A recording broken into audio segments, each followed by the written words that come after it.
This one's for the culture.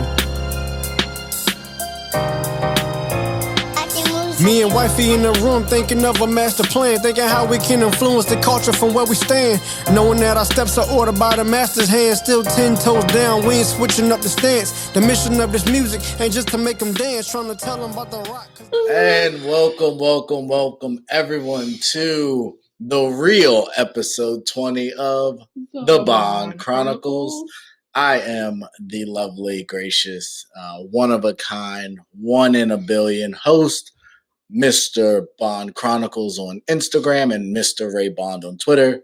And I'm blessed to be here with my co-host, Mrs. Bond Chronicles on Instagram, Miss Bond Chronicles on Twitter.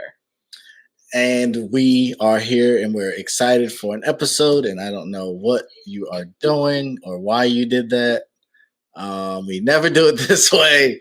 Because we don't typically need to be able to see that screen. Typically, we can just look at this. What are you talking about? When we're using the other software, we only have to be able to see this when we're recording. No, we don't.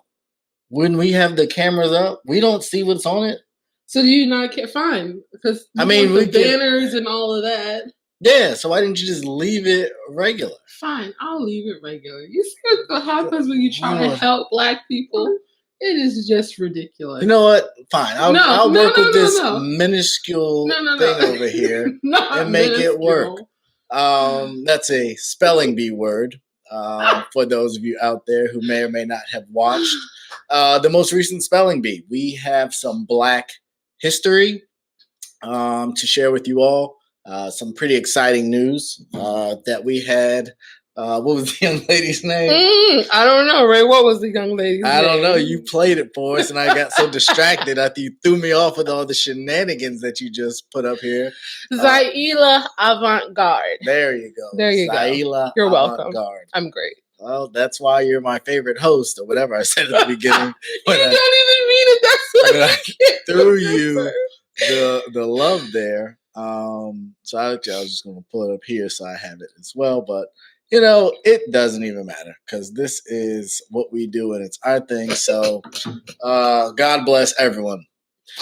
So we definitely wanted to start with a shout out to her. Last week, she accomplished a historic feat. A young lady that's from Louisiana. And the craziest thing that I've heard, well, actually, no, there's a lot. This girl's fantastic. So she loves basketball. Definitely a win. And she said basketball is actually her favorite sport. She wants to either grow up and play in the WNBA or be a coach in the NBA, which is a different discussion, but we're not going to do that here now. So, yeah, I was impressed. I did not watch most of the spelling bee. I didn't watch any of the stuff. Right. I didn't even know it was going on at the moment. I think it was on ESPN. Yeah, one of the... You know, subsidiary channels or whatever you want to call them. So they did a really poor job of marketing. Because typically you do at least hear about it. Yeah. And I didn't hear anything about it this year. But I think you've got the finals, you've got the Olympics going on, you've got a bunch of stuff all sports-wise happening. So I guess they just forgot maybe to advertise for it. I don't know. So yeah, no, but definitely shout out to her. She won on, you would think, kind of a simple word, but she kind of danced around it, and there was even some jokes. So I think she was pretty confident in the answer. So definitely congratulations to her. What was the word? Maria or something. It was Murray with like an A on it. Right. Well, no, because she asked like Bill Murray, and if she'd spelled it that way, she'd have spelled it wrong because there's no A. No, it was. I'm pretty sure when we just looked at the thing, she spelled what a girl at. Yeah. Right, but Bill Murray. How do you spell his name? Oh, there is no A in his name. Right. Okay, yeah. Oops. What is that? Be quiet. Oh man. I have no idea what she's doing. Murray. There's different spellings of Murray. Yeah, there's no A. So she excluded him because of that. Okay. Yeah. So yeah, she's smart, even smarter than I thought. Just a minute ago. Great. Love. So kudos to her. Definitely That's so dope. Well, most of the times Asian kids win. I don't know if we can say that. Oh. But My bad. No. I'm not sure. The a lot of times when I have watched it, it's been an Asian kid that's won, or like you got to be so politically correct. Yeah, go ahead and say what you were going to say there. I'm dying to know. It's okay. Never mind. What label you were about to throw on someone. Oh, wow. However, this lovely young lady, not only is she a spelling bee champ now, she also has three Guinness World Records for dribbling balls. I saw her. She was like a unicycle, and she was bouncing the ball and throwing one behind her back. So I don't even know where you start to practice that. Not sure how that makes you a better basketball player, but it is pretty entertaining. Some of the other drills she was doing with the rotating, like those are definitely great basketball drills. Steph does that. Well, there's a ton of just having control over the ball when you're on a unicycle, because you're on a unicycle, so you're controlling your balance to begin with. Yeah, and then being able to control basketballs. Yeah, I guess that's a good thing. Yeah, for sure. So definitely exciting times for our people. We're winning again. I look forward to. I'm guessing she's smart. I don't know. She's 14. Yeah, she's 14. So she would be going into high school, I believe. Yes. Sure. I don't know what kids. We should probably know. Actually. But yeah, so again, I think she's probably going to be going into high school soon. I don't know if she's with scholarships, but clearly she's intelligent because she's super good at basketball and not just talented, like the tricky Guinness stuff. Like she actually can hoop. Like, she has fundamental skills. Dope. They did say that, and shout out to her dedication and her parents as well, who are probably not getting enough love, and I have no idea who they are. But yeah, she said that even though the spelling was a secondary hobby, she was practicing spelling 7 hours a day. Do you know how boring that has to be? I'm guessing reading the dictionary, or do they send you like a booklet or something? Or I have no idea. Did you ever see Akeelah and the Bee with Keke Palmer and Did I watch Akeelah and the Bee? Like as a kid in school, like I'm sure they could have played it for. We were in the same school when I was a kid. When Akeelah and the Bee came out, no, we weren't. It came out when we were in middle school? I think so. It's not that old. I think it is. Ain't no way. That movie, well, if it is, then no. And the school I went to, they weren't showing us Akeelah and the Bee. That's like critical race theory. You can't spell. Critical race theory. AKE. Here you go. 2006. Yeah, we graduated high school in 2006. Oh, okay. Dating us. Ooh. But yeah, so like I said, it's not on. No, I'm kidding. But we were in school then. Yeah, we were still in school. We were in high school. We just graduated. So no, they didn't show it to us in our high school. But what was the point of bringing that up? Point in bringing that up is they showed. So you didn't see the movie. I didn't. Akeelah was a spelling champion. Right. She was studying to win the Scripps spelling thing. And they showed her preparing for the spelling bee. And so it wasn't even necessarily just reading out of the dictionary. Like it's knowing the derivative of words and the Latin root and Greek. And all of that stuff. So it's a lot more than just, I can spell all the words in the dictionary. So I'm not sure I'm sure she could have made it entertaining for herself. 7 hours a day, that's a lot of dedication for anybody, let alone a 14-year-old. It's like a work day. It is. It's definitely a work day. And I'm guessing, I don't know if she was work from home. If she was virtual in her schooling, or if she was actually going to school all day and then coming. I don't even think there's 7 hours. There's not 7 hours for that. So, maybe she's homeschooled. I feel like we should know more about her. But you put this topic on the list. I felt it. So are you saying it's not worth it? You're a woman. I didn't say that. You're a black woman, and this is a black child woman. But typically, when I decide I want to talk about something, I do a little bit of research about it. I did enough of the research. Look, I had mad facts, and you got the notes. You even liked the notes. I liked them, but I was like half when I looked through them. So you talk about me when really you were the one that was not paying attention. I know, we're getting ready to talk about, I haven't even listened to that, But then you didn't mention a few things that I figured you would mention. And I don't know. Think I would mention? Since you were starting off with the spelling bee and the Black Girl Magic, I figured you would also talk about the Olympics and how Sha'Carri Richardson is. You said you didn't want to talk about it. When did I say I didn't want to talk about it? I mentioned it like before last episode, and you said you didn't want to talk about it. No, the last time we talked about it, she was going to the Olympics. Yeah, but we've recorded an episode since then, and you didn't want to talk about it. Well, I wanted to talk about something that was more personal to us, which we didn't talk about. I mean, I feel like we did, kinda. But Wendy Williams was personal. The relationship aspect of it all, Raymond. Thank you. Jeez. Man. What do I have with you tonight? I don't know. I'm so sleepy. You probably shouldn't say that either. I don't know what is happening on this episode. We've got the 20 episodes and it is going down fast. Okay. Get your life together. Yeah. Do you want to take a break or something? Oh, wow. Wow. I forgot my water, so this is kind of awful at the moment. I need something to drink.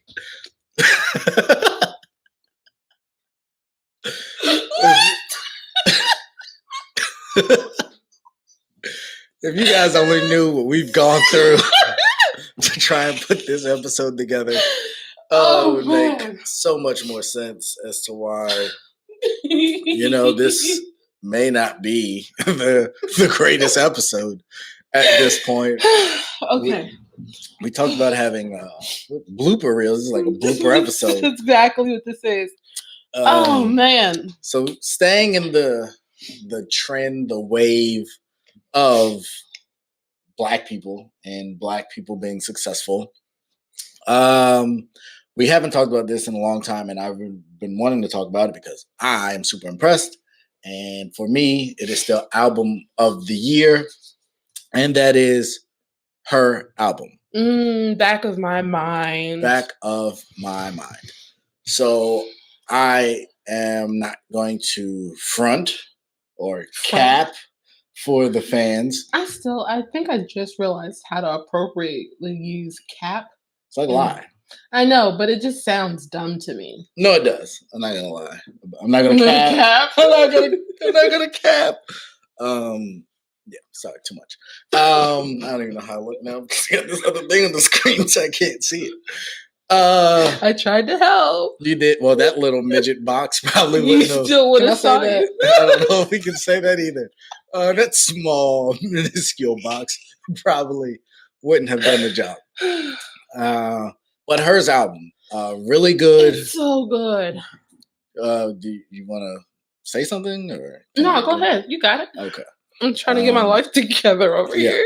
So it is, and I know in the previous episode when we did the DMX album review, and this is not an album review. I'm just going to give you some highlights because I think the album's super dope. So it is 21 songs, and it's right about an hour and 20. It's probably a little over an hour and 20 minutes. And there's a couple features. She has the song that I guess was borrowed from Khaled because it's on his album too. And then there's Young Blue, who I wasn't super familiar with. Everybody has to have a baby feature in today's society. Chris Brown, Ty Dolla $ign, and Cordae. And I feel like, I don't know, you might know this. Is he the same Cordae that's dating Naomi Osaka? I believe so. Because it used to be like YBN Cordae. And now it's like, did he drop that because now he elevated himself? He's actually a smart individual. He's been on Earn Your Leisure, and he does a lot with investing and things like that. So I believe it is the same individual. I don't think that there's necessarily a bad song on the album. I agree. I've played it through many times. It's so funny though, because like I listen to a lot of music. I listen, especially like R&B, like that vibe. And like, I know what you listen to when you're in the car. Like when we get in the car and your music turns on, it's just like, who was going to the trap house? Don't be snitching. And then, so it's always funny, like if I'm down here doing something or we're just in separate parts of the house and I hear you turn on music and to hear this playing, it's like, oh, he's in his Joe mode right now. It's so cute. Well, when you live my life and you have a job like I have with lots of stress and frustration and different things, and then you have a house full of children that are constantly turned when they're awake, and then you have everything else going on in life. When you get home and you're upstairs by yourself, you want to turn down. So this has been that. I still don't play it on the way to work in the morning when I have to commute. Yeah, I got to get pumped up for the day. Pump it up. Just mentioned Joe Budden. You done? Are you done? It flowed. I was playing off you. Oh man. But no, so I think there's a time and a place for it. But no, I really, really enjoy this album. The Chris Brown is probably one of my favorites, even though it's one of the singles. I love Chris. I'm not gonna lie, he's definitely still one of my favorite R&B artists. Like, especially when you put him together on a song with someone who plays well off of. Yeah. Like, I wasn't sure how I was gonna feel about him in the Young Thug album, and I listened to it, and it's pretty dope. They have a whole album? Yeah. I knew they go crazies on that album. Yeah, okay. But they have a whole like collab thing. Him and Tyga did a thing together. Like, he has a song with Nas that's really dope. Like, I don't think I've ever heard a Chris Brown collaboration that wasn't A1. Yeah. And so them together, like that whole vibe, it's just such a good song. But she is so talented. I mean, she's already had so much success. She's 24, we looked up, 24, 25. Yeah. Yeah. She's won an Oscar, multiple Grammys. Like, the world really is her oyster at this point. She could do really whatever. Like, she is a very accomplished artist, but by every right, because she writes her music, she sings her music, she plays the instruments on her music. Like, I'm really excited to see her career develop, especially as she gets, I feel like she's already really comfortable and confident in who she is as an artist.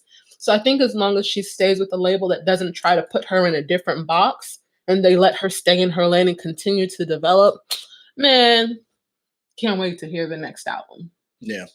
And it's been, I think, 4 years, since she put out her last album. So we had waited a little bit of time, I would say, and I'm glad you brought up that point.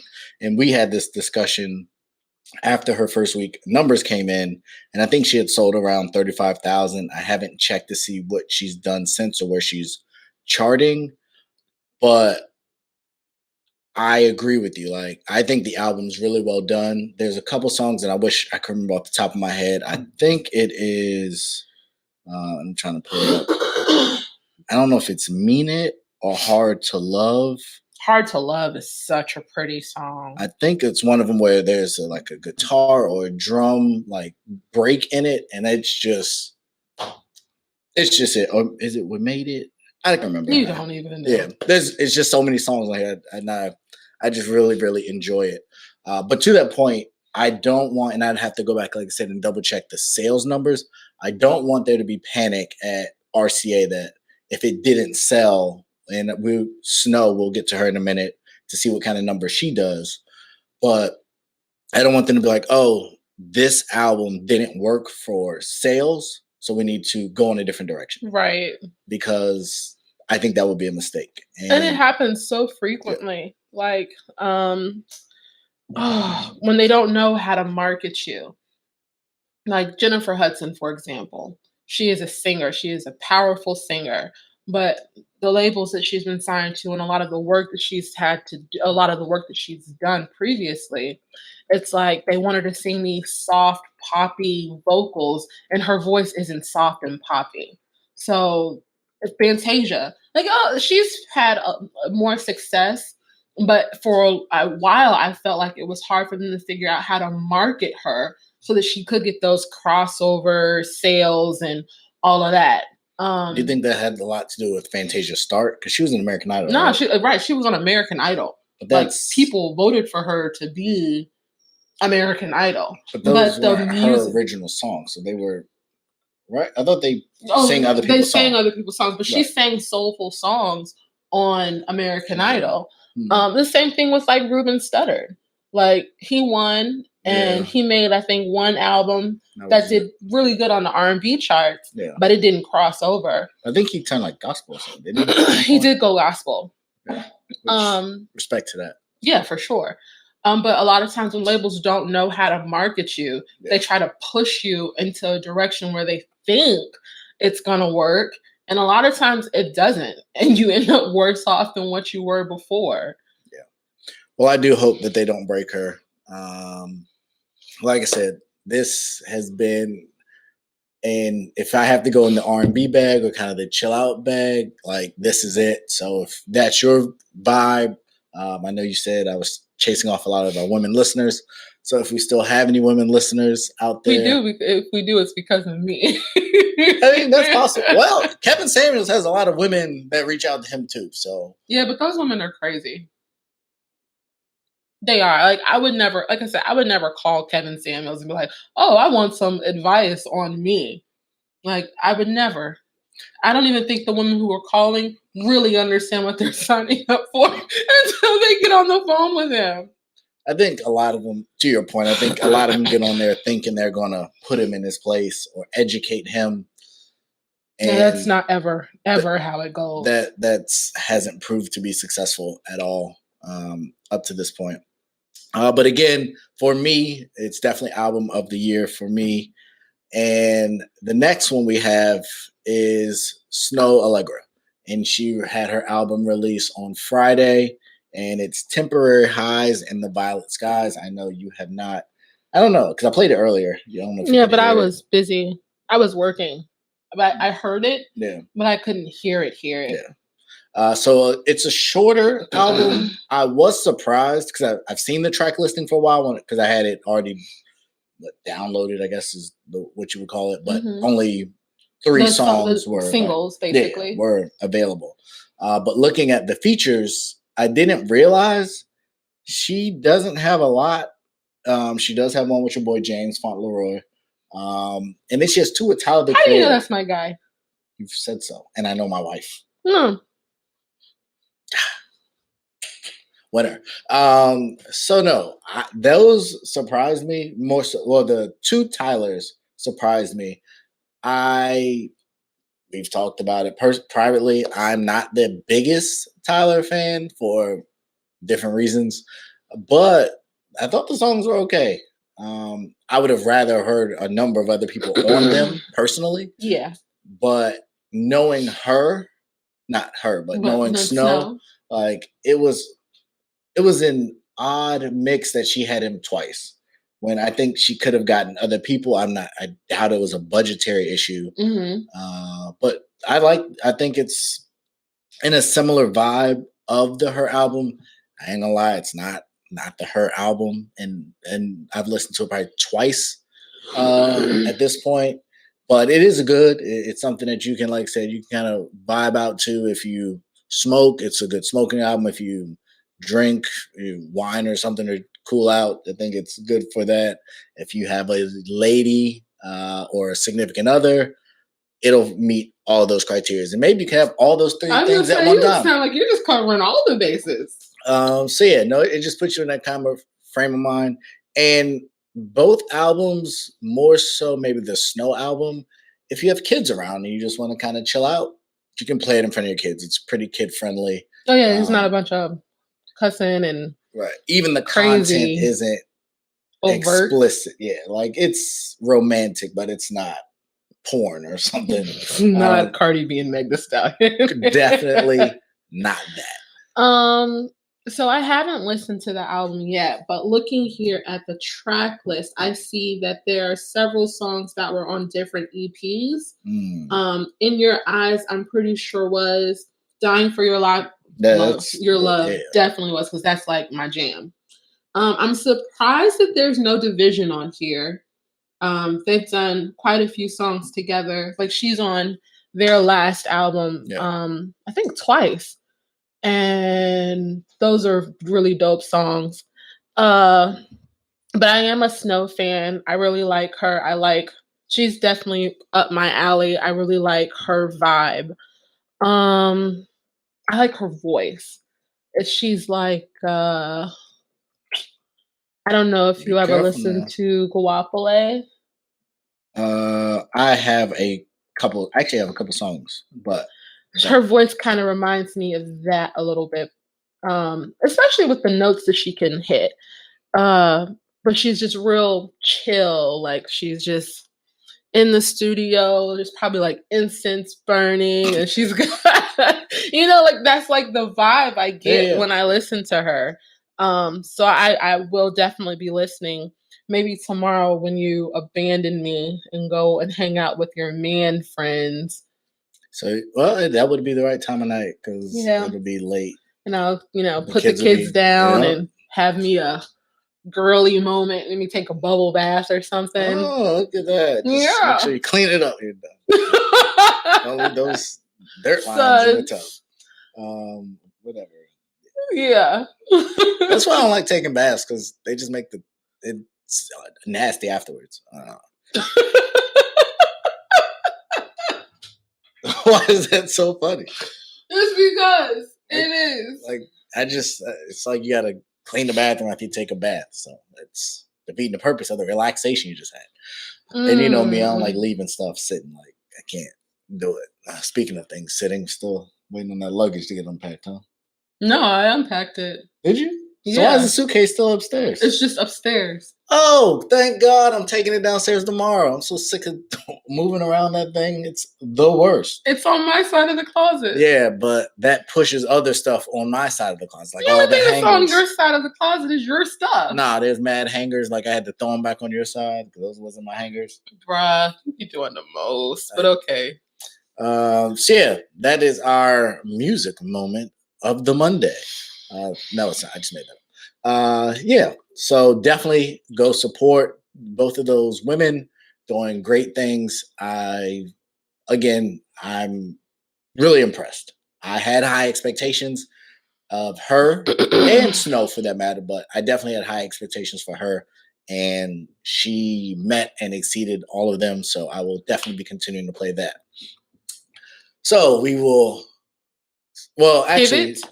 not even pivot because they both have songs and albums that relate to men that aren't the best. And there's actually I really like the song, but the title sucks. It's called G Code on the Her album. It's actually a really good song, but we have a job to do as voices of the culture. And so recently, and I want to be delicate with the situation because even at the time of this recording, things are still a little bit uneasy with a young child involved. So I don't want to be Wendy Williams and come off as insensitive to a sensitive situation because we know she doesn't care about anybody but her selfish, miserable self. So with that being said, Safari and Erica Mena. So I don't know a ton. I did not know a ton about them until he dated Nicki Minaj, yeah. Nicki Minaj, and then what was she? How'd she get on TV? Erica Mena? Yeah. She's always just been a reality show person. She used to date Bow Wow. She dated a few other like rapper people. One of those. But then she like got famous from being on Love and Hip Hop New York. Right. Like her and Sin dated actually. What? Sin Santana, Joe's baby mama. Like for real dated? Mm-hmm. Before Joe? Mm-hmm. That's how they met actually. Wow. Because Sin was on Love and Hip Hop with Erica. Yeah. And they split. Then Joe picked up the slack, I guess, a few years later. Because he was with... So that's what... Because I was watching the podcast. I told you I was watching that episode, and they talked about how Love and Hip Hop was so messy. It is. Like, that's super messy. Everybody's sloppy seconds all over the place. I'm just... So, and now that, where we're about to go, that makes it even more... And then Safari, for what it's worth, was on Love and Hip Hop New York as well. Right. I think that's how him and Joe met. Yeah, they all run in the same circles. So, which I just don't. So Erica and Sin were together. Mm-hmm. And then they broke up, and Safari was on the show without Erica, or he came with Erica? He was on the show without Erica. So he was on the show without Erica. He was on the show without any woman. He was on the show after him and Nikki broke up. It's just a single guy. Yeah. And then Joe was on the same show? Yes. And so what happened was Sin and Erica broke up. Yes. And then Erica ended up going with Safari and Sin went with Joe. Yeah, but there were years in between and other relationships in between. That's not important. All of that. But ultimately, yeah, that's what happened. And then Joe and Sin now have a kid together. Yes. And they were engaged. They were. And now they're not. They're not. But he wants that old thing back. Okay. I'll take your word for it. It just seems like it. I think he's had a rough 6 months. I mean, some of it's self-inflicted. I'm not defending him at all in a lot of the things he says and does. And I don't know if he's matured enough for her. But yes, I think for the sake of the children, they are trying to do better with that. Okay, so I did not know all of that. So that just cleared some things up for you? It kind of made it messier. I mean, it's the whole situation, any way you look at it, it's all messy. But for me, and like y'all know, like I'm the pro man guy as much as I can be. He is. But this makes supporting Mr. Safari really difficult. Like I wasn't going to support him, but now I support him even less. Especially right now because he's celebrating his birthday in Jamaica. Yeah. Which we'll get to that in a second. So I don't want to get too far ahead of ourselves. So we have Erica and Safari who were married. Are still married. Yeah, and so Joe went to their wedding. This is just crazy. So they got married and they've been married for 2 years now. 2 years? I think they've been married for 2 and they had the baby out there right after their second year anniversary. So during the course of their relationship her pregnancy, I believe it was alleged that he cheated Safari. Right. Which, if you guys have listened to us for any length of time, I will continue to reiterate that male entertainers are not the people to date. I don't care if you're a Kardashian. I don't care if you're a video vixen. I don't know if that's still a term. I don't care if you're an IG model. I don't care if you're number one on OnlyFans. If you think that you're going to date these young men especially the ones that are just coming into money, you can get some of the older ones like the Snoop. He's been married, but maybe Nas, maybe if he was in a relationship, I don't know. I don't think Diddy would be faithful. So I don't know any of them, to be honest. I was trying to give maybe someone a break. I don't know an old single guy. I don't know. Old single guy? Is Fat Joe, is he married? I have no idea. Yeah. But Rick Ross has made it clear, Wayne, none of these guys are going to be faithful to you as a woman. So I know that in our last episode, we talked about Kristen Cavallari, and I told you like some other women that have struck it rich by getting pregnant by the rich men. So if that is your goal, keep shooting your shot. But if you actually want a lasting, loving relationship, they a regular guy. Are not it. That's not funny. But yes, you will probably be. I can't even say that because I've been divorced too. But that wasn't because I cheated. So that's because neither here nor there. I had a low value woman. That's what the scale is. Right? If you don't like it, call Kevin Samuels. He made the scale, not me. Okay. Oh Jesus. So with them in their situation, it appears, and I don't know what kind of conversations happened beforehand. I would like to believe that they're smart people. So they really did rush into getting married. Like they dated, I think, 6 months at most before they got engaged. And I can, because I follow her on Instagram, I can remember at one point, like they broke up. And he sent all these flowers. Before they got married. Okay. And he sent all these flowers to her for cheating allegations. Surprise. He sent all these flowers to her house, like trying to make up with her. And she showed a video of her like smashing all the flowers, knocking this the vases. This was on Love and Hip Hop? No, this was on her Instagram. Oh. Just really disrespecting the flowers. And then shortly thereafter, they were back together. And shortly after that, they got married. And this has no bearing on what's going on with them now. But Erica does have a temper. She has a mouth. She can be super disrespectful. Like I've seen it, and I've seen her do it to women. I've seen her do it to men. Like I've seen her fight. Like they did not seem to have the most stable relationship before they got married. And so is he like that? Because he's a clown. Like I was gonna say, the only times I've seen him is he's just like he's a clown, partying or having fun. And so he doesn't take anything seriously. Yes, I can see that. And if you're a person who's passionate and trying to really express your feelings to someone who's so nonchalant and I'm too cool, like that's going to piss you off even more. Because it's like, I'm sitting here pouring out all my feelings and the best you can muster is a smile. Like, come on, bro. Yeah. So I don't know if this was ever going to be a match that was going to last forever. But I will say Erica seemed really willing to try. More than what I've seen of Safaree. I don't know. Again, we don't know how much you guys know about these people. Safaree has been super active on social media pretty much since the beginning of their marriage. At one point he tweeted, "Getting married was the worst mistake of my life." And this was shortly before she had their first kid. This is their second kid? This is their second. Yeah.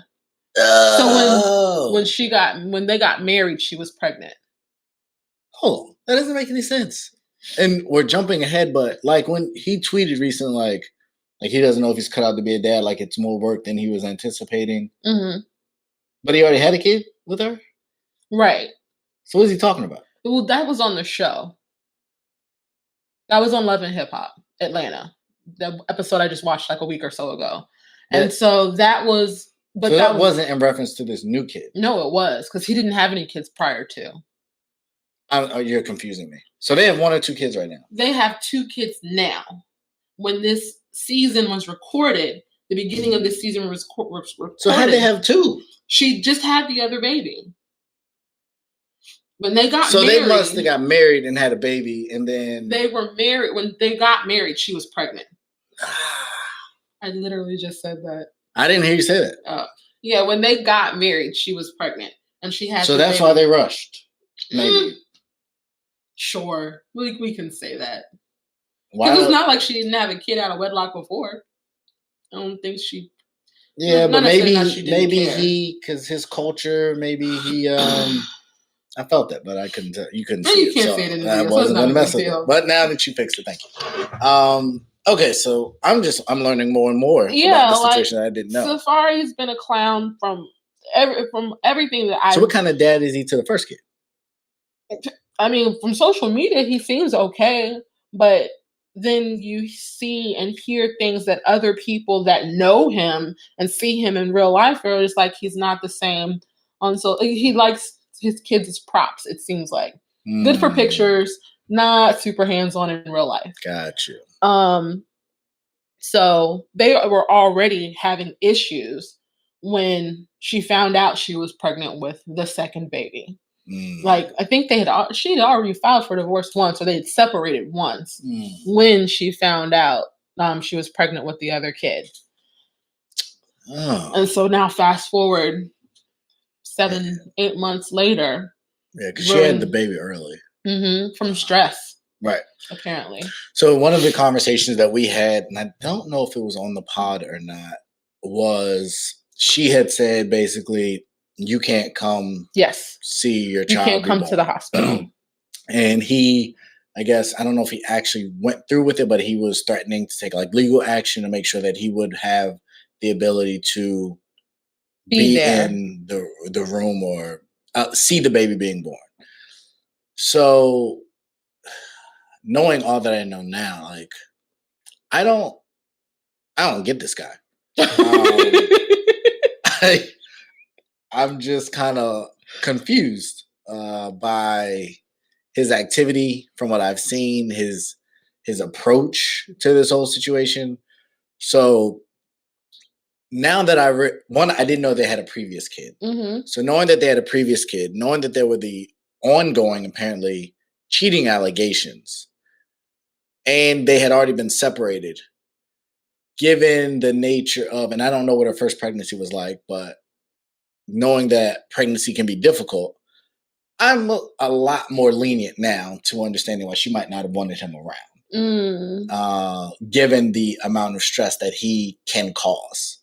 And a lot of that can be caused simply through indirectly. Wendy Williams targeted her and they got into it. Yeah. And I felt like we're giving Wendy Williams too much airtime because I can't stand that woman. But, and now I'm about to defend her, God forbid.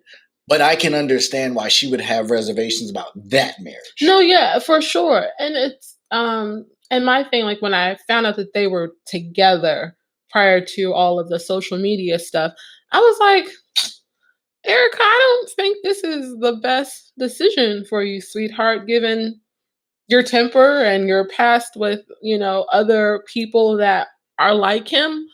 But she seemed super happy. He seemed super happy. I mean, he seems like he would be fun. Super invested. And then that's what she, on the episode of Love and Hip Hop, that's what she was saying. She was like, everything was great until she had the baby.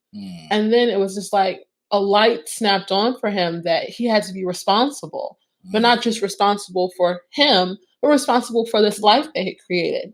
And he didn't seem to want any parts of that.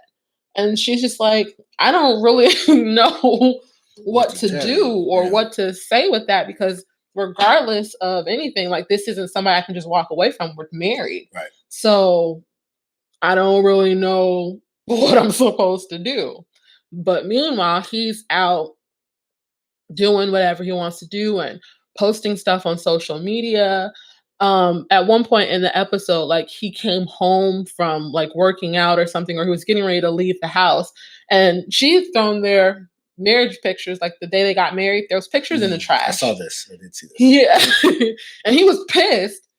And she was just like, you saw pictures in the trash and you felt away. How do you think I felt after reading on Twitter that marrying me was the worst mistake you've ever made in your life? If I'm the worst mistake you've ever made in your life, why do you care that I threw the pictures out? So I'm glad we found ourselves here, because I agree with him. And that, because his response was, but that's Twitter. Like, right, Twitter's not real, but that's not necessary. That's not how people look at it. You tweet stuff. But how other people look at it doesn't matter. Yes, it does. When you're talking about in relation to what you're representing to the world as your relationship with your spouse, yes, it does. In certain scenarios. No, in every scenario. And at that time, that might have been an honest feeling. And it could be an honest feeling, but you don't tweet that out there for a million gajillion people to see. So do you know how embarrassing and how hurtful that felt? I can imagine how that felt to, like, as a wife, to read your new husband say, getting married was the worst mistake I ever made in my entire life. Like, you're talking about me, bro. Correct. I'm the worst thing you've ever done in your life. So are you going to be mad, or are you going to try and figure out why? I mean, I'm going to be both. Okay, well, you can be both, and we've had this discussion. I wasn't planning on going down this route at all, but in a marriage, and I guess we can bring in the personal part, is especially Black men, who do we talk to? If I have, now they can afford maybe a great rich psychiatrist or marriage counselor, not even a marriage counselor, because I've been in marriage counseling on I've been through more than one session, and I felt like I was always the target in those situations most times. it was, and the man is always, well, what are you going to do? Well, what are you going to do to fix it? The world is built, and we had this discussion, I think, around Father's Day. Everything is geared towards the women, especially when she's pregnant. So, but that's because you significantly undervalue what it takes for a woman to make a baby. Like, I understand that it's stressful for men too. But you can't say the same way you're saying, I don't understand, you don't understand. Fine. Then this will be at an impasse as far as understanding what pregnancy is like for both sexes. But I can guarantee you, if you're stressed, the baby doesn't feel the stress. That's fair. I agree with that. But if I'm stressed, I'm not only putting my health at risk, I'm also putting the child's health at risk. Right. So what you're saying is swallow it as a man, because if you stress I'm me not out saying swallow by it as a tweeting man. something out, even though those are your that you actual have, feelings. As a person, you have people to talk to. Who? You have friends. No, if you don't feel comfortable talking to your friends about things that are really going on with you, you need to evaluate your circle of friends. That is baloney. Okay. Pastor Tony just taught this whole series about how important relationships are in your life. Pastor Tony is our awesome apostle 100%. At our church. We love him and Cynthia like they're our faves. But he just taught a whole series about how important relationships are in your life. I'm not saying they're not important, but just thinking you can go out and find some friend that's going to be loyal. I'm not saying go out and find some friend. Well, in that moment, you need someone.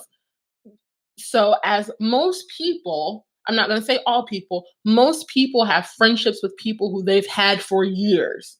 Most people have people that they can rely on, even if they don't necessarily want advice from said friends. They have somebody that they can talk to who will listen to them at minimum. That is, I think that you're grossly overestimating that. As a black man, that is not the case. And if I'm in the process right now of trying to build and cultivate an ecosystem for men. Right, but you don't have those relationships with people anymore because your lifestyle has changed. If you were still living the same lifestyle that you used to live, so some of your old friends would not be people that I should be talking about my marriage to.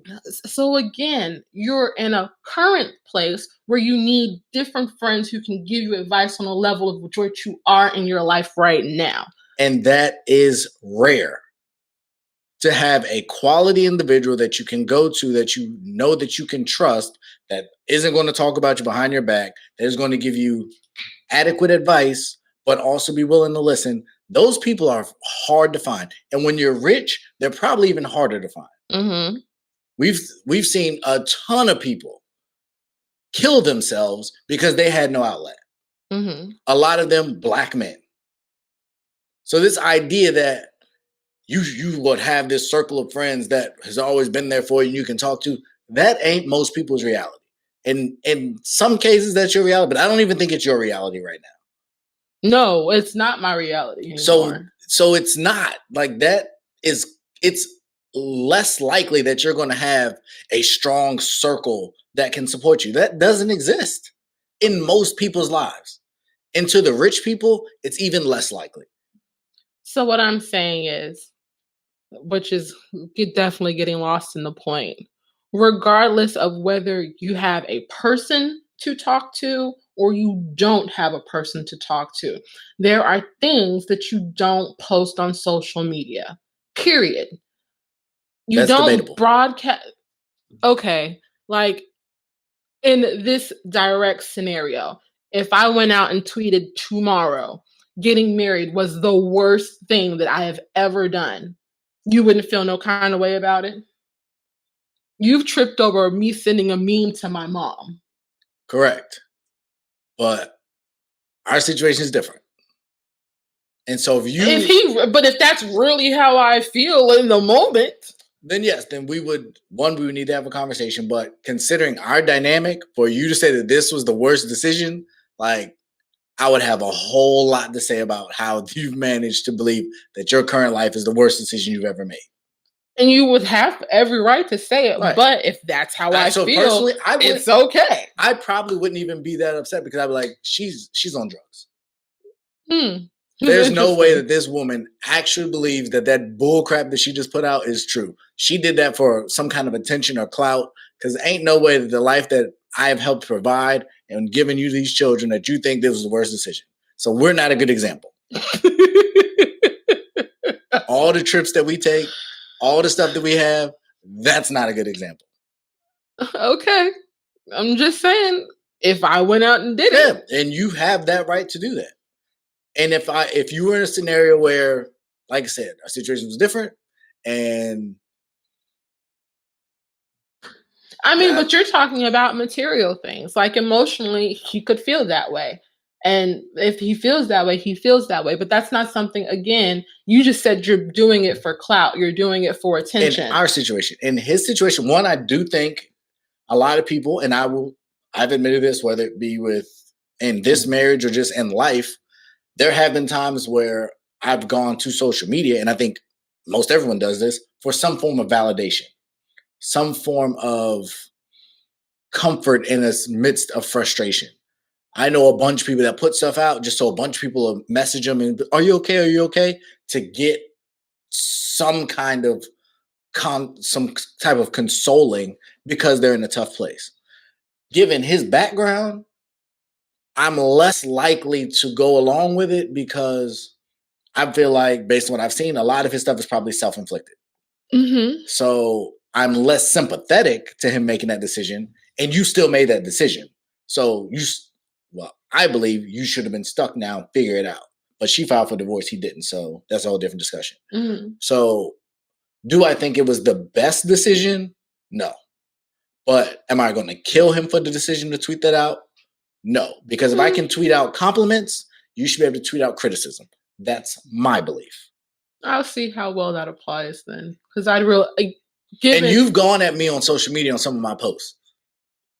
Gone at you? Yeah, sure, like right. Disagreed with you over an opinion or a topic. Sure, like that's a thing. But actively gone out on social media and criticize the man, husband, father that you are, I've never done that. And never would do that. Because I think it's disrespectful in a relationship, especially a marriage, to criticize your partner in public. If you got something to say to them, or you have an issue with them, or y'all are having issues, that stays in your house.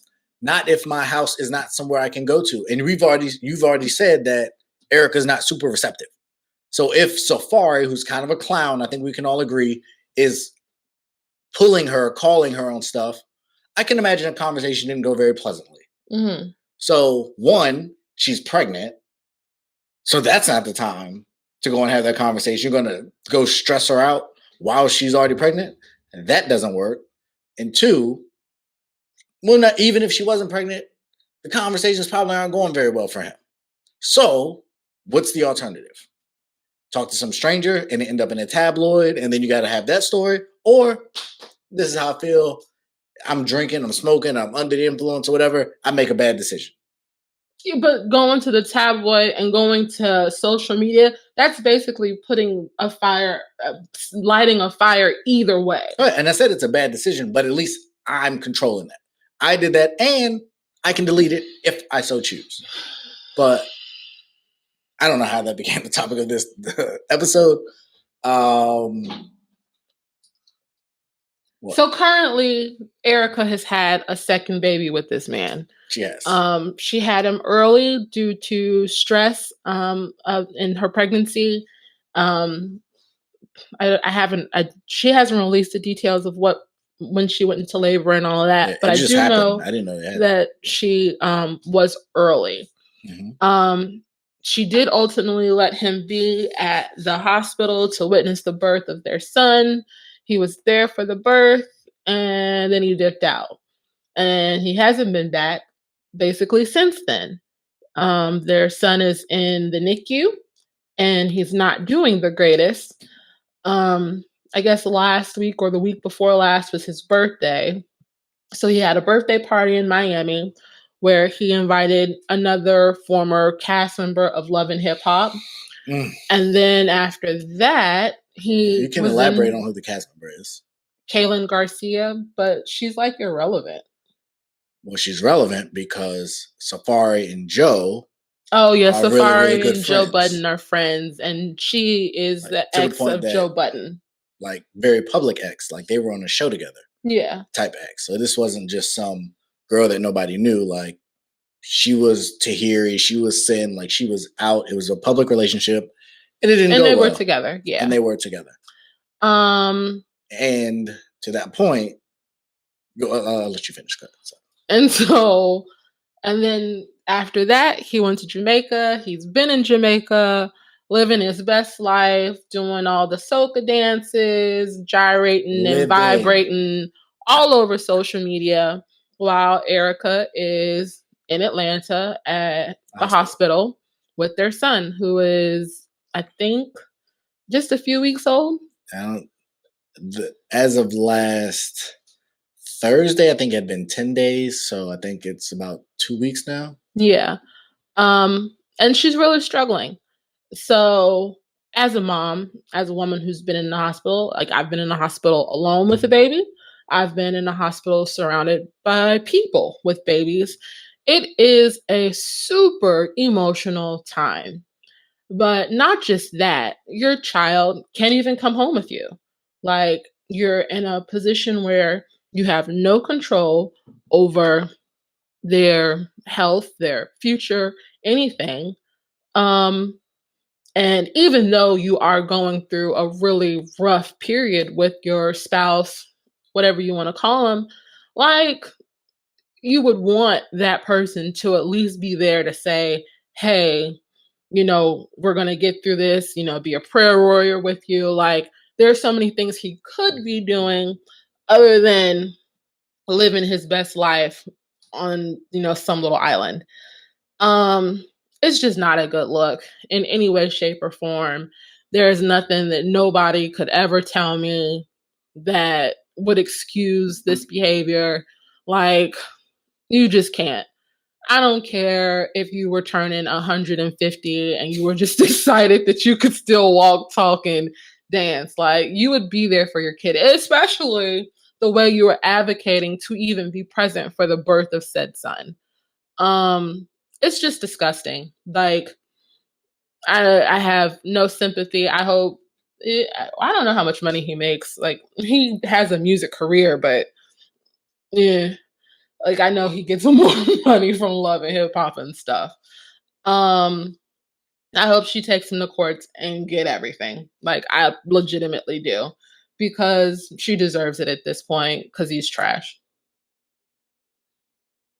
Well, that took a turn. I didn't know you were going to go that way. There's no other way for me personally, even if I'm trying to look at it unbiased. Like, explain to me as a person why you are out having a birthday party, out doing all these things, and you're not there for your kid. Okay. So I'm going to try. And so let me preface this and say, like, I would not do what he's doing first. Mm-hmm. But if I'm him, it's my birthday. That you've had a billion of before. So, okay. And tomorrow's not promised. Mm-hmm. It's my birthday. Neither your son's next day is not promised either. At this point, you have no idea if you could come back from Jamaica tomorrow and you don't have a son. So you want me to make my point or not? I am. I'm sorry. Go ahead. Okay. So it is your birthday. You and the child's mom, not on great terms. Child is in NICU. So we didn't go through that with our children. But my understanding is access is limited. FaceTime with said child is limited. In this scenario, and I don't know how she's acted, but based on her history, I can imagine if there's a small window of time where the child can be with the parents, Erica's probably going to take most of that time. So rather than sit there like an idiot. Well, he signed the birth certificate, so she can't restrict him at this point. Maybe not legally, but you can make it really difficult. And I'm confident that if the mother, as someone who's been in the hospital with a woman who just gave birth, if the doctors and nurses feel like you are being a problem for the mother, they will get you up out of there. And you are, even if you're a great dad, you're an afterthought. So if I'm him and I know all of this stuff is going on, I can't really do nothing for the kid. I can't pump, can't hold, can't do much. And it's my birthday. One, I want to relieve the stress of the situation. I'm a party. I'm going to do what I do. I'm going to go have a good time. I can FaceTime and check in. I can text message or call and see how things are going. But my presence isn't really needed. You probably don't. The woman doesn't really want me there anyway. You was already trying to get me not to be there. I'll do us both all a favor. I'll go on about my business, go on about my life, have myself a good time, check in, and do my thing. And then when baby comes home, we can try and figure out what that looks like. Nah, bruh. But like, what can he do? The same thing. She can't do anything either. She can be there. She can bond with her son. He could be there bonding with his son. But we don't know if he's going to have that same opportunity. Okay. He might, but he might not. And if he's not given that opportunity, and he's just sitting there, and every time they bring the baby in for the small period of time that they can, she's the one that's holding. They're asking her all the questions about what she wants to have done. I've been there, and we was on good terms, and it sucked. They didn't ask me for nothing. I didn't have any say-so. I didn't have any input. What I thought or how I felt did not matter. I don't understand how you felt like you didn't have any say-so, any input on anything when doctors were literally speaking to you. They would ask me how I was doing because I had just given birth.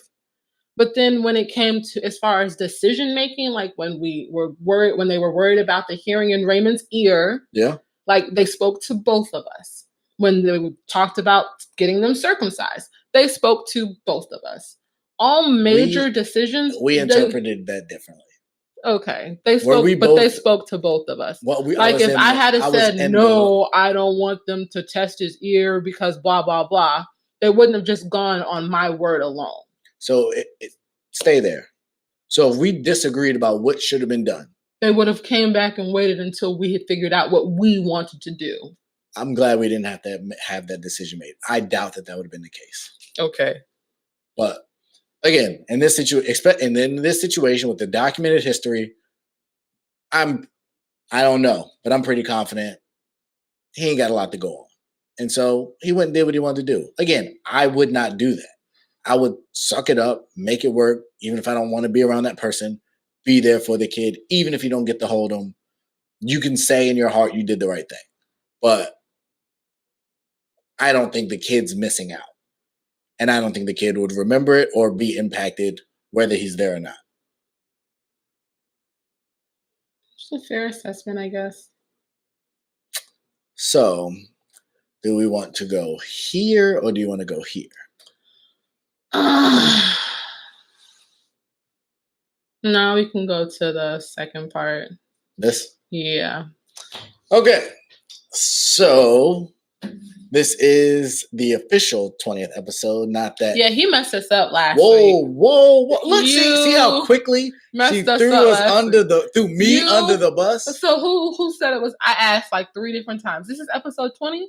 Are you sure this is episode 20? I wasn't sure. You were like, yeah, because I labeled it episode because this episode. And I did. You messed us up. So you messed us up. You didn't know what episode it was either. I never know what episode we're on. That's the problem. Okay. We should know. But because I ain't gonna go there. But the point is, you ain't know. And I was guessing because of an error that I did make. I made that error, but you weren't there to be my helpmate and catch me when I fell. So now that we're officially on episode 20, we can celebrate all the great things we've accomplished. We haven't killed each other yet, as you can see. We're still here. We're still able to have conversations. Yep, if you are watching this, that means we made it through the end of this discussion. And if you're seeing this, it means we didn't edit out the discussion, but we don't really do edits unless it's something. But we typically keep everything drastic. in. Unless there's like a dog barking or something falls, we typically. The government's listening. They're always listening, though. That they are. So yeah, we wanted to get into a little bit of us, what we've our journey this far. It sounds kind of crazy, but it's been almost 6 months. We've done a variety of Is that just a guess of number again? Like 6 months, really? We're in July. We started in March. Started like February. No. February, March. No, we did not. We started because I said it's been like 6 months. Dang. No, it's not an exact down to the minute of we've been on the air for 5 months, 30 days, 17 seconds, 18 milliseconds. No, it's not an exact amount. It's been about 6 months, and we are 20 episodes in. Officially 20 episodes in. Officially, correctly, 20 episodes in. Can we go with that? We can go with that. So, just from my perspective, it's been a crazy experience. I wish you guys could have been here for this recording. Bruh. As we try to embark, and you guys who are on YouTube can see we're doing some new things. And it's just been a journey. There were some YouTube videos. They don't have right books on this. They don't teach you about this in school, at least not neither one of us in school because we're old. And so we've had to figure it out a lot of our own. A lot of research you did to figure out the equipment that we have. Some things we had to think about the ring light for work, right? You did. You originally bought it for Christmas for me to use for hair. Yeah. Stuff. Shout out to your purple hair. You just did that thing. But yeah, there's been a lot of different nuances, a lot of long nights, a lot of learning experiences through this process. So I wanted to ask you, so far, what I gave you a bunch of time to lead up. You have the notes in front of you. Goodness gracious, Lord Jesus. So what has been? Go ahead. No, I was gonna say pray you make it through the night. You tried it. Ain't even. What has been your favorite aspect of this process and your least favorite? My favorite aspect, I would say, I think it makes me pay attention more to things I wouldn't necessarily pay attention to with what's going on in the world. Like I realize I definitely live in a bubble, and I like what I like. And everything else that's outside of what I like, I don't care about it, to put it as simply as possible. But doing this podcast, I laugh about us being mostly factual, highly opinionated, but I do really try to make sure that the stuff that we're talking about is based in fact. Even if I don't like the facts that I find, I do typically try to make sure that I have done some reading, a little bit of research about whatever it is we're discussing. So I've become a lot more versed in things that I formerly did not care about. I'm not, I wouldn't say I'm not a political person. I would say that I pay attention to politics that I think matter to me, but doing this podcast and doing a lot of the reading that I've done, politics matter on every level, in every way, shape, and form. And doing the podcast has definitely made me look at the world more broadly, or people's opinions more broadly.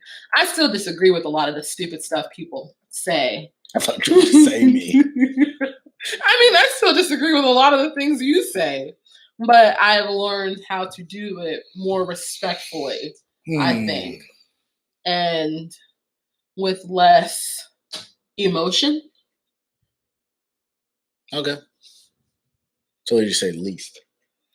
My least favorite is the technology. This is, chat, it's a lot. From trying to figure out how to build our website, which still could use a lot of work, to the audio interface thing and the microphones. And we just figured out there's a whole bunch more stuff that we should probably purchase. Getting into podcasting, during the research, like there's like, oh yeah, you can start it with your phone and it's just fine. But neither one of us are the type of people who want to do things halfway. And so when we decided we were going to do it, we were just like, well, we're going to do it. We're going to jump right in. And it's just been a lot more than what I anticipated. And then balancing the time of when we record, and we are always trying to record extra content, but working out that timing thing doesn't always work out so well.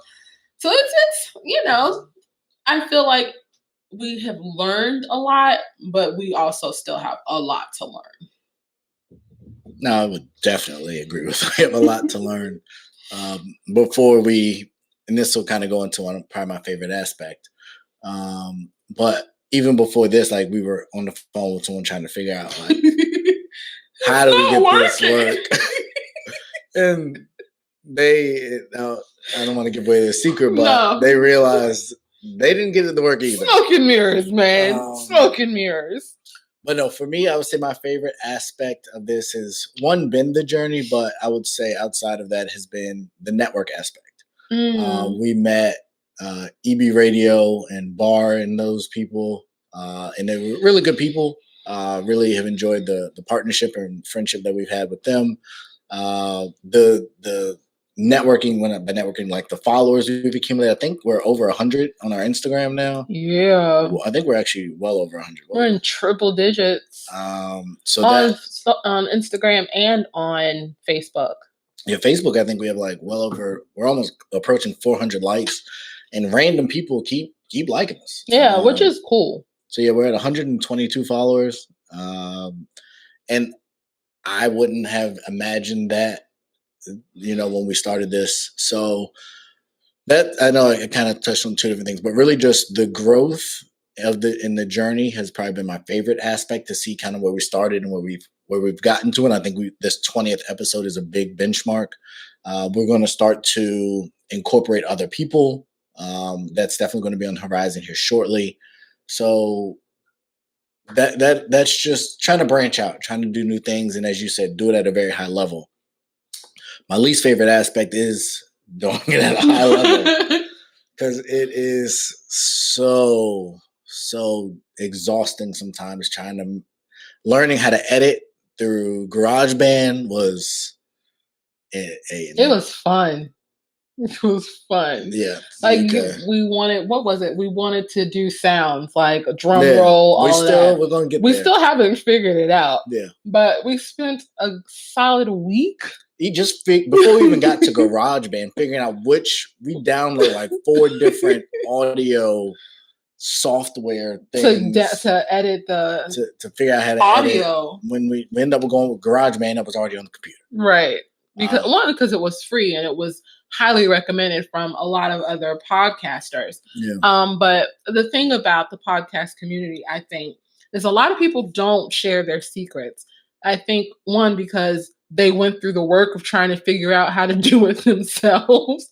And then 2, it's like you're potentially competition. So I would find videos of people explaining how to do certain things, but it would be only up until a certain point. Like they would have, like specifically trying to get the sounds in GarageBand, like they would show you how to import them, but they wouldn't show you how to be able to actually use them when you're playing the videos or like when you're doing the sounds. Or they didn't explain where to get the sounds from. It's just all convoluted, to be 100% honest. And quite a few times I was about ready to throw some things because it's been... Yeah. So I would say my experience has been a little different in that aspect of, like I said, the networking, I think has been great. Like the podcasting, While Black Facebook group. If you are a podcaster, definitely do that. Or even remotely interested in it. That's a dope group to be in. So we've been on a couple calls with them, set up some things, networked with some different people. That has allowed us to be on, and shout out to Tiffany and the Fat Girl Chronicles, who have embraced us from the beginning, been super helpful stuff, to your point, stuff that she's paid money for. And she sent us for free. She sent it to us for free. Major luck. Hopefully that doesn't, you don't mind us saying that if you've charged other people. But we'll just chalk it up to girl. We'll chalk it up to the favor of God. We pray for favor all the time. But we've been introduced to a number of really cool people. The King's Corner podcast came through that. That's something that I'm working on. We'll get that up and running here shortly. But it's been my experience has been a little different. I don't know how involved you are. There's a millions of podcast groups. So it's definitely important to find the right one. But I think a lot of that was God ordained and how he led us there and opened a lot of doors for us. So it's been a process, and I'm well aware that there is more for us to do. The current setup we have works, but we're going to continue to expand on that. We actually just made another purchase right before this episode. So we're going to keep working, make sure that it's up to our standard first, but for sure, also up to your standard. And for people that know me, y'all know what I'm about. And for people that know her, you know what she's about. So it's just going to be onward and upward from here. I did want to ask, and actually now we have a time. We're not restricted to time anymore. True. So if you had to pick one or three, if you haven't thought about it because you didn't actually read the notes, who would be your dream guest? Dream guest, like J. Cole, easy. Like, I don't know how that would come about, what I would have to do. Go to his festival next year. I mean, I've been asking if we're going to go. Like, I will legit go by myself. That's fine if that's what's necessary. You can write it off as a business expense. You bet I would. I'd be trying to sell some shirts or something. Yeah. I don't know, but I'd do it. I'd make it happen. One, just because I'm a huge fan, and just it would be so dope to meet him. But then it would be really dope to not just meet him, but actually have a conversation with him. Because he seems like a real cool person to talk to. He seems real down to earth. Just, someone I feel like I would vibe with, especially in this space. And then just because we watch his podcast so much, Joe Budden. I just think it'd be cool if he could give us some pointers and all of that. Should we be on the JPP? Joe, what is it? The network? Just JPP. Yeah, whatever. That would be a dream scenario. Yeah, it could, again, opportunities would overflow.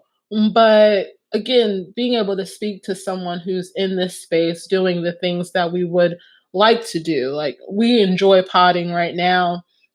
It's a great way to vent. It's an avenue to it's a platform to get our opinions out on. But it would be super dope to get paid to do this. And that will be coming as well for those who do want to support. I'm not necessarily saying that we're going to go to a subscription model anytime soon. No. But, if you guys are enjoying the content, likes are great, but money's better. And, for that, but I think the thing is, for me... Oh, we got merch. Oh, yeah, merch. T-shirts. Yeah. Buy Reaction Apparel.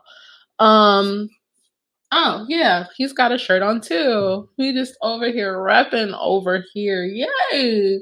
Yeah. What was I saying? Oh, to get to a point where we can have people, and it's not just people that we know or people that, just whoever. It's like people. Right. Whose opinions and voices matter. Like, I was even thinking about Stacey Abrams. An ad came up today while I was watching a tutorial video on how to do something for shirts.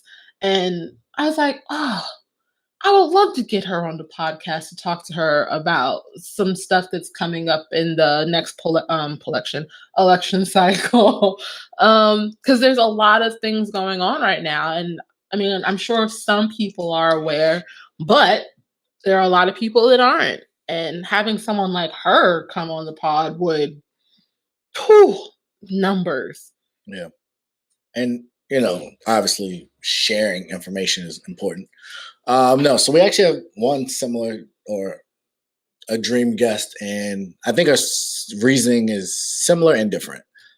I've been a Joe Budden fan from Mood Music days. For those of you who know him, know that that's mixtapes back in the day. I thought he was a dope artist back when I think we were in high school, probably. Yeah, you listened to him back then. And so to see kind of what he's evolved into, but also as a pioneer in this space.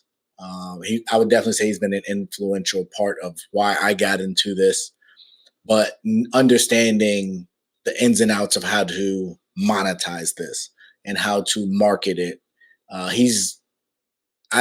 If he's not number one, he's at the top.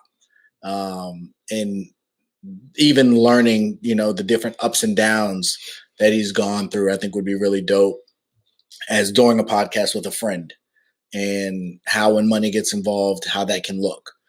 The importance of contracts and understanding contracts. And we went through that a little bit with the radio, but much bigger scale. That would be a lot of that conversation. Obviously, homage for the music, but definitely to learn from the godfather of this, so to speak. Outside of that, I would say who I would want, I can't do. But if there was Kobe, if there was one other person I could quote unquote interview, would probably be, I don't know.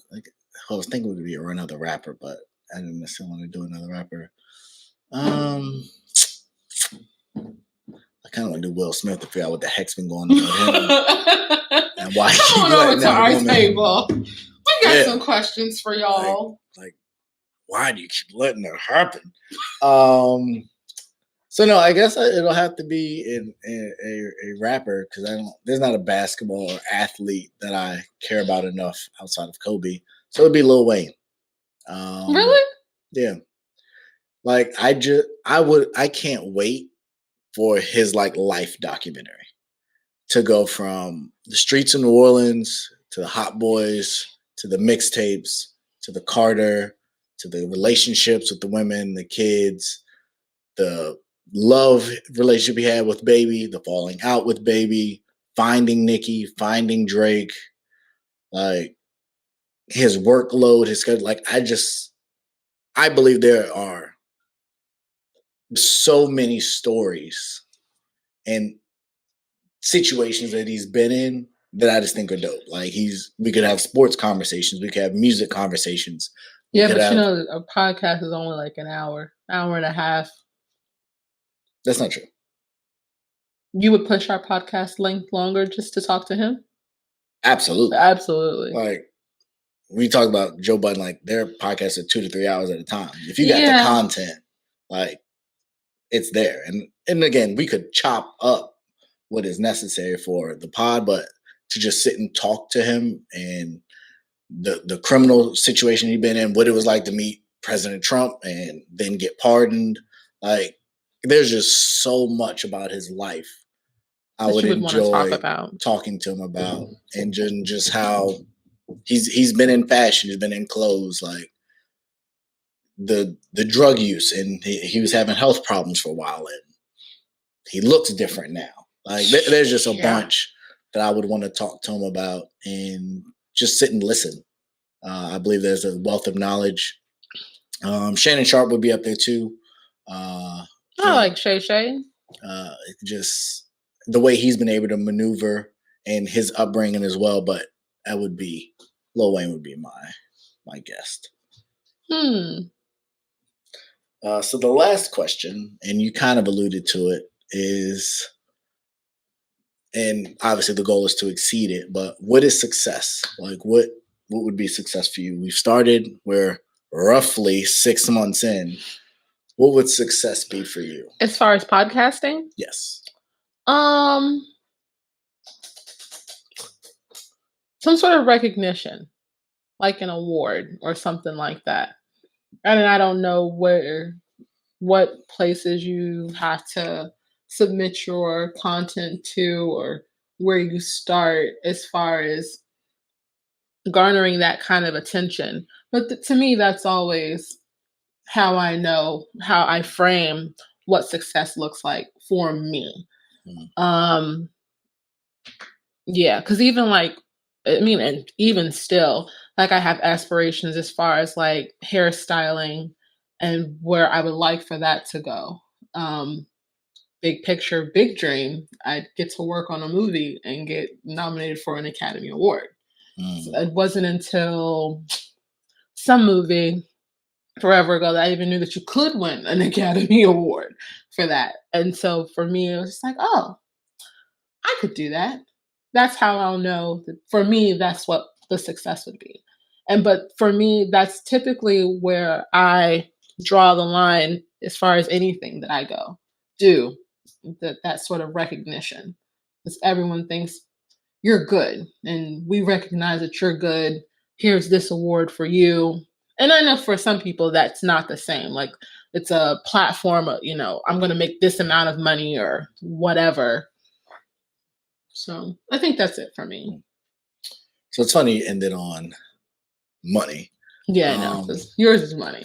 Mine is definitely money. Like I've been working jobs that I didn't want to work majority of my life to make ends meet. Not make ends meet, because I don't want to just make ends meet. Like to live a life that I enjoy. To be able to buy the stuff that I want, to be able to go where I want to go, to be able to do what I want to do. Money, they always say, is a terrible master, but it's a great servant. So I want, if we can get to a win, we get to a place that this is an asset of ours that can finance our lifestyle in some form or fashion, that would be success. Like I didn't get into it for the money. Like I said, I got into it because it was something for us to do. I think we have hot takes. I think we're articulate, intelligent individuals.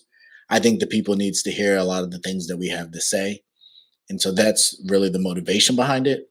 But it would be great if there was a financial compensation. Most people that I talk to, when they say, what is your dream job? They say, don't worry about the money. Do what you love and the money will come.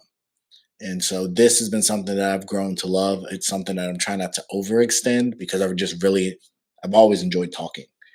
I love debating. I debate at work. I debate on the internet. I debate my family members. I will debate anybody. It's fun. It's the art of it. It's the skill of it. So if I got paid to do that, like that'd be great. Yeah. So yeah, that would be the ultimate success. I would say the fact that we made it this far. I'm really excited. There's been some hard times between us and computers, between us and technology, between us and sleep, between us and children, between us and the dog. And that's really the thing, because finding the time to do this, because we had this whole conversation even like before we swiped the card and ordered everything. Like we sat down and we were just like, look, if we're going to do this, we're going to do it. And I don't want to pay all this money. I don't want to put all this effort. And then 6 months from now, we have nothing to show for it. And considering how much it takes to produce this, to make this a thing, I'm super proud of us, because 5 episodes in, and you're looking at how many people aren't watching your podcast or how many listeners you're not getting. And it's just crazy because you think, like, you look at your friends list on social media, just like, man, I'm going to have so many listeners. I'm going to have so many people liking and sharing and commenting. This thing is going to blow up. And in reality, yeah. A lot of people don't share. A lot of people don't like. A lot of people don't even say anything. Most don't. Yeah. And so you really have to realize, like, and we've both read this in different forms or fashion, you have to get comfortable with creating even when nobody's watching, even when nobody's listening, when nobody's, interacting with you. You just gotta keep grinding them out. And we've done a pretty good job. And I think a lot of that's just because we support each other in this endeavor. So it's making money from this would be great. Because we definitely, you put a lot into it. But I think what we're getting out of it right now is more important. Yeah. For sure. So that is episode 20. Ladies and gentlemen, we have officially made it. It has been a journey. We thank each and every one of you who have gone on this journey with us. Please continue. There's so much more to come. Definitely continue. As she said, a lot more to come. And thank you. Thank you again. Please continue to like, share, and subscribe. Let's continue to drive those views up. Hit that bell so you get that notification when the episodes come out. As you can see, well, for those of you who can see, it's every Monday at noon. I don't know if we do a good enough job of advertising that when we're talking versus just when it's released.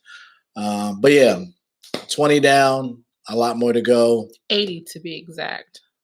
Well, we're going to go past 80. I know, but the minimum, yes. At minimum 80. Kevin Stage said, if you ain't ready to do 100, don't start. So we started, so 100 is the minimum, but we will go way past that. So in life, things happen. You have the power to choose what you do. Choose wisely. Always bet on you. Have a good one.